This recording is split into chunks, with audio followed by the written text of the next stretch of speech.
Bonjour, bienvenue à Bassin Conversant, je m'appelle Rémi. Aujourd'hui, on a un sujet qui est, on va dire un sujet chaud, mais je pense que présentement, on a vraiment des manchettes. C'est le temps de parler vraiment de quelque chose. Il se passe des choses dans la région. Comme vous savez, je mentionne la région. Je suis résident de Lotbinière. Je suis né là. Je passe énormément de temps dans la forêt, dans mes loisirs. Et puis, on est là pour parler de plantes envahissantes. Et puis d'une en particulier qui nous cause du trouble. On a deux personnes avec nous qui en connaissent beaucoup sur le sujet aujourd'hui. Marie-Josée, Gabrielle. Bonjour. Bienvenue d'avoir accepté. Merci d'avoir accepté l'invitation. Merci à toi. Merci. Et puis, on a beaucoup à jaser aujourd'hui. Moi, de la manière que je le vois, là, c'est que je vous ai croisé sur le coin d'un sentier. Vous m'avez pointé dans une direction, vous avez fait regarder, il y a quelque chose qui se passe par là-bas, il y a un envahisseur, attention. Puis là, tout de suite, peur un peu, qu'est-ce qui se passe? Il y a un monstre. Tapis dans les buissons.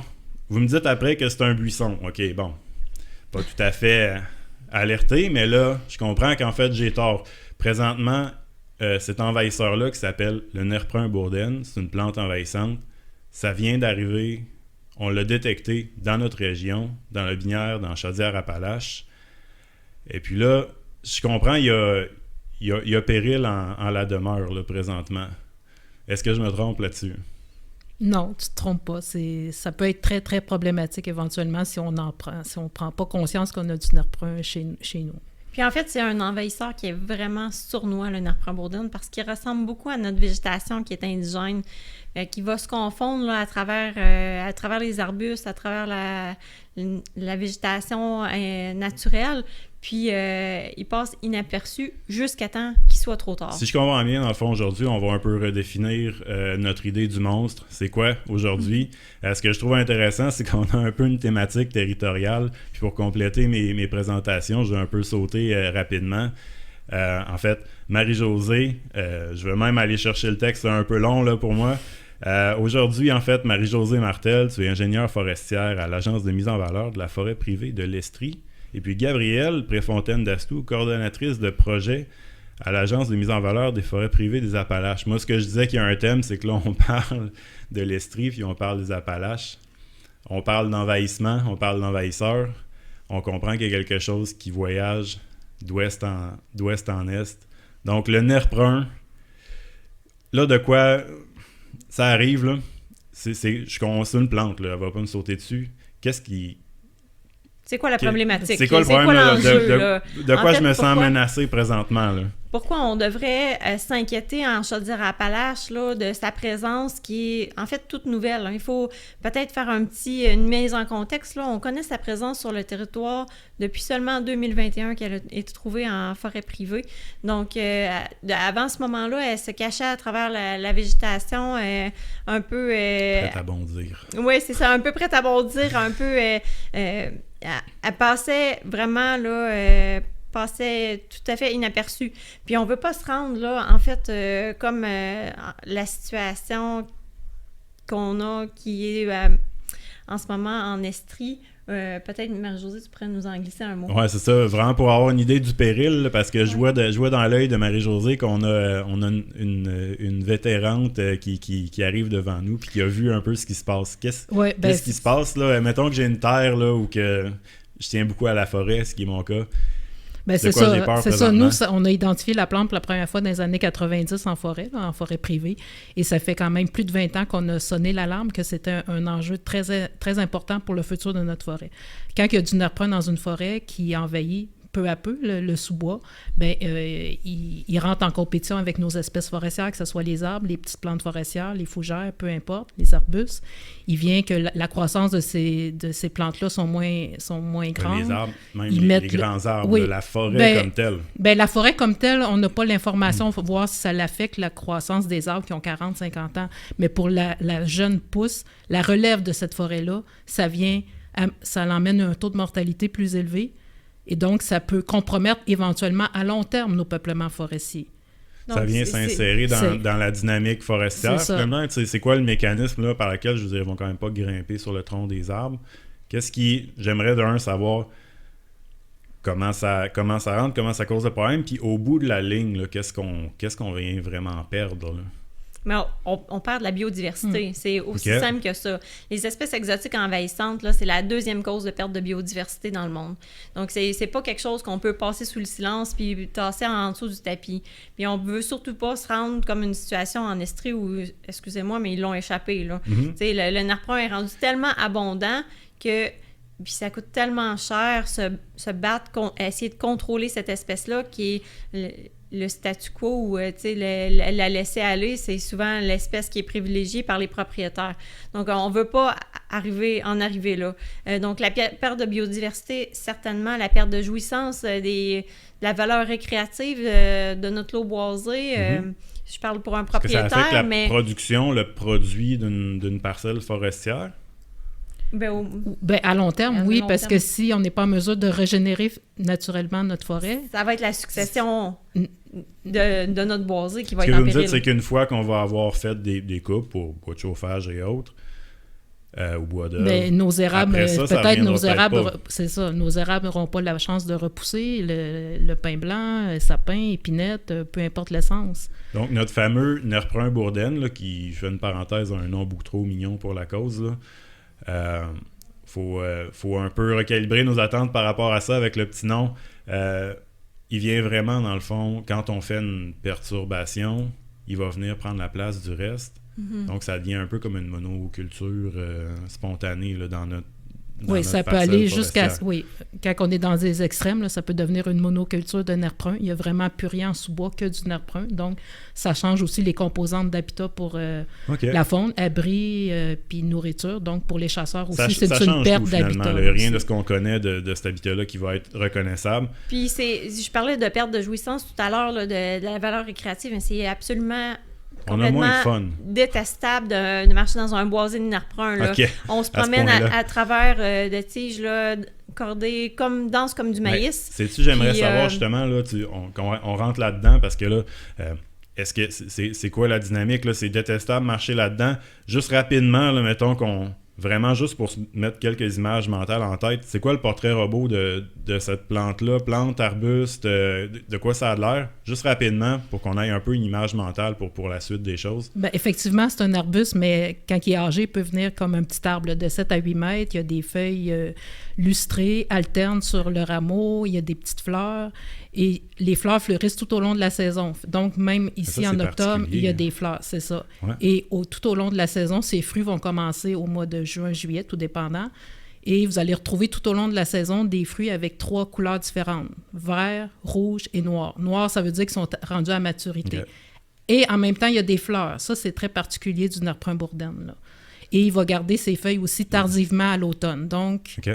Fin octobre, il peut avoir encore des feuilles à l'automne. Là, carrément, là, en automne. Un petit peu vertes qui s'en vont vers le jaune. Ça pourrait être justement quelque chose qui met la puce à l'oreille là, pour soit un propriétaire ou quelqu'un qui est en milieu public. C'est une des choses qui m'a frappée. Là, en novembre dernier, je me promenais, puis il y avait eu une petite neige, puis il restait plus aucune feuille dans les arbres, sauf les plants de nerf brun là, qui avaient encore certaines feuilles, un peu comme le hêtre là, qui garde ses feuilles très très longtemps, là, des feuilles coriaces.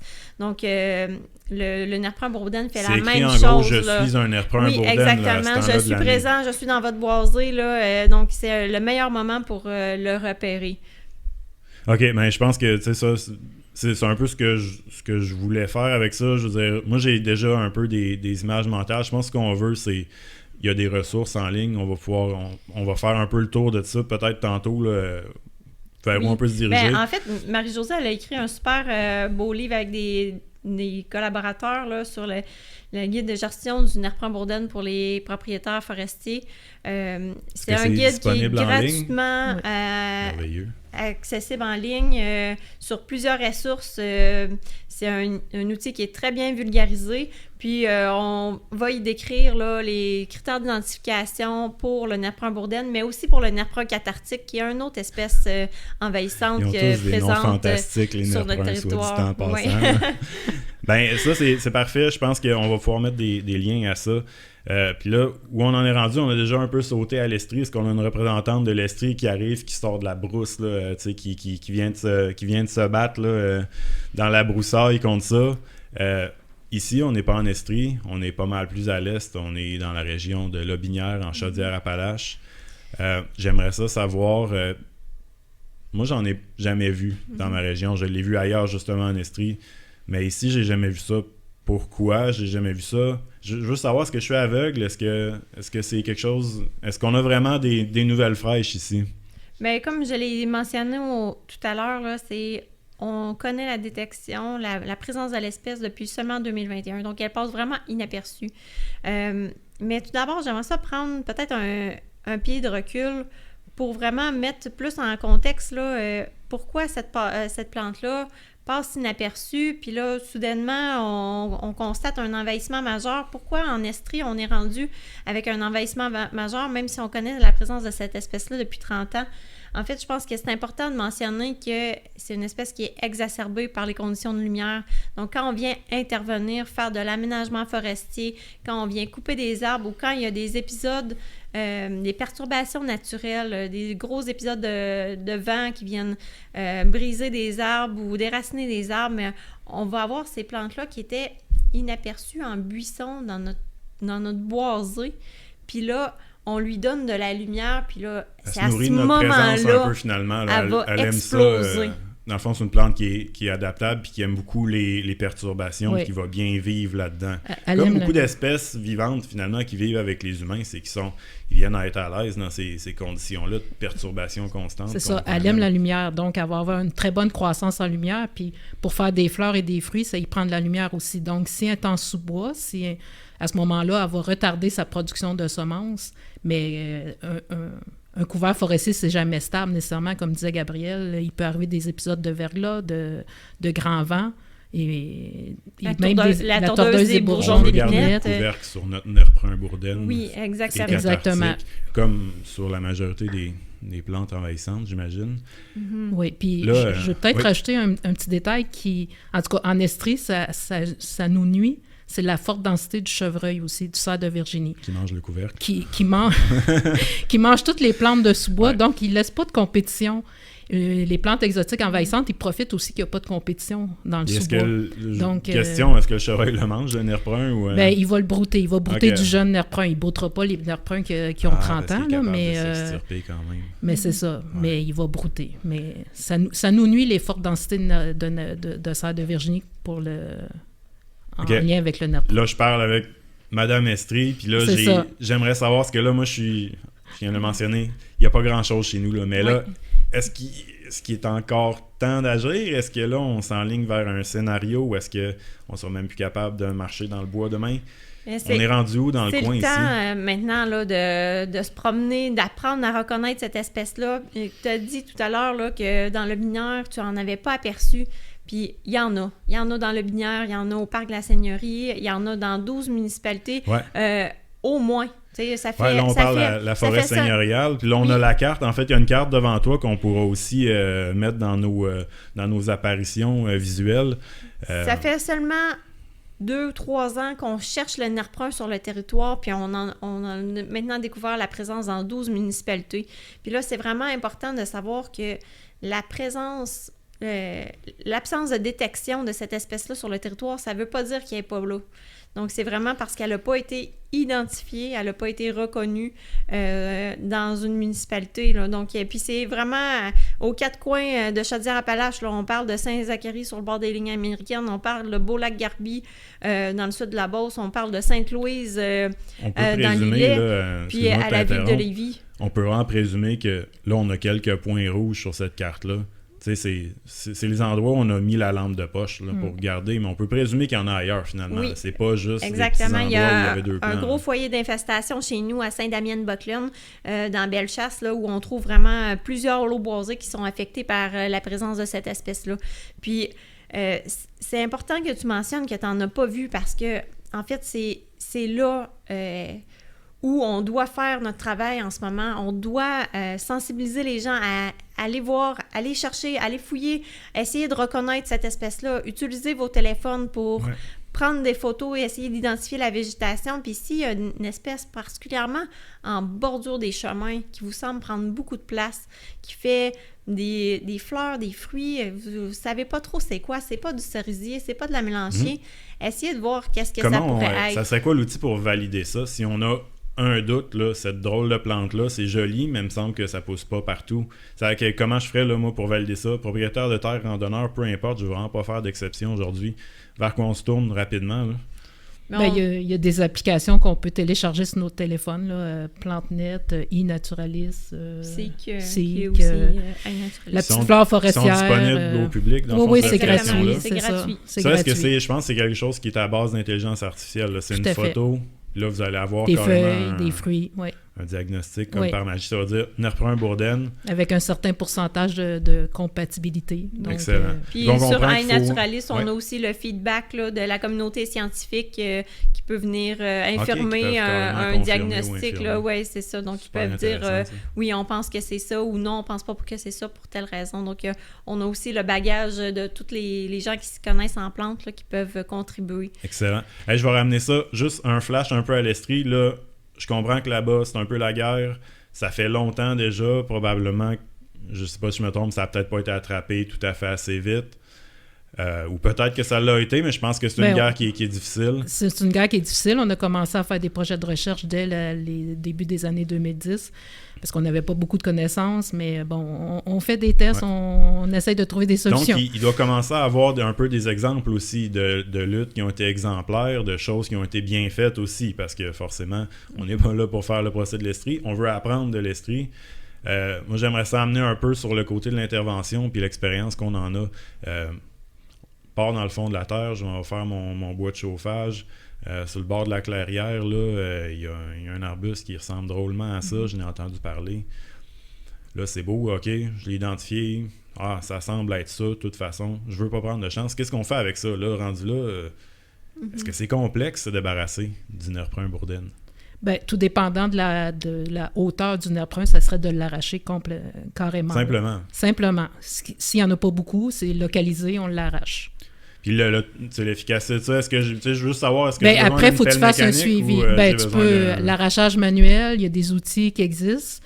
Ça peut être une chaîne avec ton VTT s'il est plus gros, si tu n'es pas capable manuellement. Si vous êtes chanceux, le nerf-brun n'est pas encore tellement gros dans votre boisé, puis vous êtes capable de l'arracher à la main. Sinon, vous pouvez aussi vous munir d'outils. Il y en a qui ont été conçus spécialement pour l'arrachage du nerf-brun. Là, pour ceux qui découvrent une passion exactement, là, une passion là, ou qui veulent aller dépenser de l'énergie puis faire une session de gym dans la forêt. Là, arracher le nerf-brun, ça peut être un sport. Puis c'est ça, dans des outils, mais aussi d'autres méthodes. Là. On n'a pas parlé du débroussaillage, là, donc quand on vient couper à la souche, mais ça, c'est pas tout à fait recommandé parce que à ce moment-là, on vient faire une multiplication par rejet de souche. Ça fait le nerf-brun est vraiment efficace autant au point de vue de sa reproduction sexuée que de sa reproduction asexuée. Quand on le coupe à la souche là, par débroussaillage, il va vraiment profiter de toute l'énergie qu'il y a dans ses racines pour débourrer. Là. Ouais, il comprend que c'est la guerre. Il va faire plusieurs tiges, puis les gains de croissance peuvent être vraiment importants. Là, donc, 1 à 2 mètres pour les tiges de rejet dans une seule année. Donc, on va vraiment littéralement se frapper à un mur, là. C'est intéressant d'en parler. Je pense que c'est un peu un réflexe, surtout quelqu'un qui en aurait peut-être un peu plus. On s'entend que commencer à arracher ça va être un investissement de temps assez massif. La débroussailleuse peut vite être un réflexe. Vous dites qu'il y a est-ce qu'il y a des cas où ça peut être utilisable, un moyen mécanisé un peu, si on en a beaucoup, ou c'est vraiment à proscrire? On s'engage à long terme dans une grosse bataille. Effectivement, bien, oui, le débroussaillage est utilisé dans certains travaux forestiers, mais pour un propriétaire qui n'en a pas beaucoup, des fois, ça pourrait être une solution, mais il faudrait qu'il passe plusieurs fois dans son été, couper et essayer de couper en hauteur qui serait peut-être plus efficace. Mais en même temps, quand tu interviens pour le nerf-brun, il faut que tu t'assures de remettre de la compétition. Souvent, c'est l'étape qu'on oublie, de revégétaliser. Quand je parle de couvercle, c'est littéralement... Oui, mais pas nécessairement arboré, là. C'est ça, mais de penser de peut-être d'ensemencer avec des espèces indigènes. Il ne faut pas nécessairement réintroduire des espèces qui vont devenir envahissantes à leur tour, puis des arbustes aussi en sous-bois. C'est ce qu'on ne fait pas, parce que là, on dégage du nerf-brun, il va y avoir de la lumière, les semis vont repousser. Disons quelqu'un qui est vraiment là, qui commence à voir qu'il a détecté ça, il a les besoins. Là, je comprends qu'il y a c'est plus un plan d'action détaillé avec diverses composantes. Est-ce qu'il y a des ressources, au moins en termes d'information, tu sais, pour aller s'enligner là-dessus? Tout à fait. Il y a plusieurs organismes qui œuvrent contre la lutte, pour la lutte du nerf brun bourdaine sur le territoire. On peut penser à l'OBV du Chêne, par exemple, là, dans la forêt de la Seigneurie de Lominière, qui mène plusieurs projets de détection du nerf brun, mais aussi de contrôle là, dans les lieux à haute valeur écologique. On a aussi nous, les agences forestières de mise en valeur, là, qui clairement font un effort là, pour sensibiliser les propriétaires. Vraiment puis, pour le propriétaire privé de terre. Oui. On a l'OBV peut-être pour les trucs plus publics. J'imagine qu'il y a une panoplie aussi d'autorités locales peut-être qui pourraient au côté logistique peut-être nous aider. Ça va peut-être à ce moment-là être à nous de les renseigner de ce qui se passe. On peut fournir justement l'information qui est amenée par vos organismes, parce que là, je comprends qu'on a de la connaissance sur le territoire, on sait comment lutter. Mais il manque de l'information, clairement, là, tu sais, tout le vert, là, quand vous avez vu la carte à l'écran, tout le vert, ça montre pas les endroits où on n'a pas... On peut pas présumer l'absence à partir de cette carte. Ça montre les endroits où on sait pas qu'elle est là.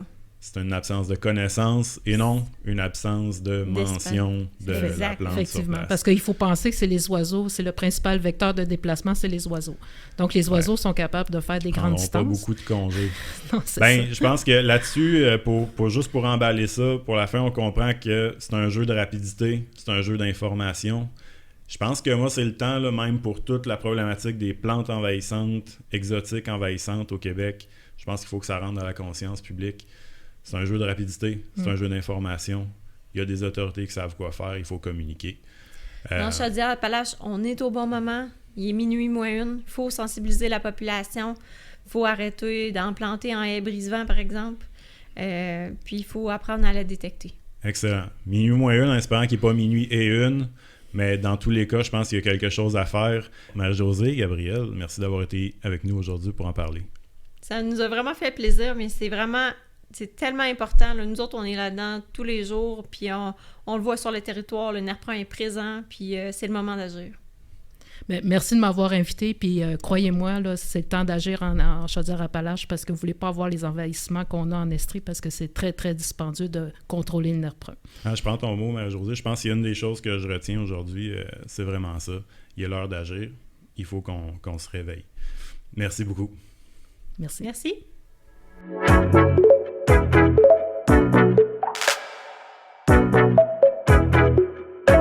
Le balado Bassin Conversant est une initiative de l'organisme de bassin versant de la zone du Chêne. Ce projet est rendu possible grâce au soutien financier du Programme pour la lutte contre les plantes exotiques envahissantes de la Fondation de la faune du Québec en partenariat avec le ministère de l'Environnement, de la lutte contre les changements climatiques, de la faune et des parcs.